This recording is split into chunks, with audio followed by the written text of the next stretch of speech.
इन्ना इब्राहीमा काना उम्मता कानिता लिल्लाही हनीफा।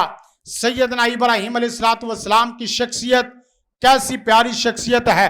फरमाया एक शख्स, उसको अल्लाह ताला ने पूरी उम्मत करार दिया है। उम्मत करार देने का मतलब यह है कि जितना पूरी उम्मत मिल के काम करती है, इतना अकेले सैयदना इब्राहीम अलैहिस्सलातु वस्सलाम ने दीन का काम किया है, तौहीद का काम किया है। यही वजह है कि इब्राहीम अलैहिस्सलातु वस्सलाम ने तौहीद घर से, कौम से, खानदान से, मुल्क मिल्लत तमाम जगह तौहीद का डंका बचाया है। और उसका मुख्तलिफ जगह पे अल्लाह ताला ने तज़किरा भी फरमाया है। फरमाया काना उम्मता, और उसके बाद साथ फरमाया उम्मत होने के बावजूद कानिता, बड़े फरमाबरदार, आजिदी इनकिसारी करने वाले, अल्लाह की इताअत फरमाबरदारी में जिंदगी बसर करने वाले।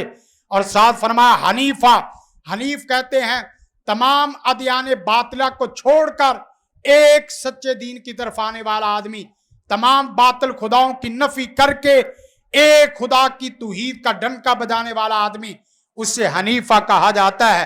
तमाम बातिल खुदाओं को छोड़ने वाले, तमाम बातिल नजरियात को छोड़ने वाले, तमाम बातिल शख्सियात को छोड़ने वाले, तमाम बातिल निजामों को छोड़ने वाले।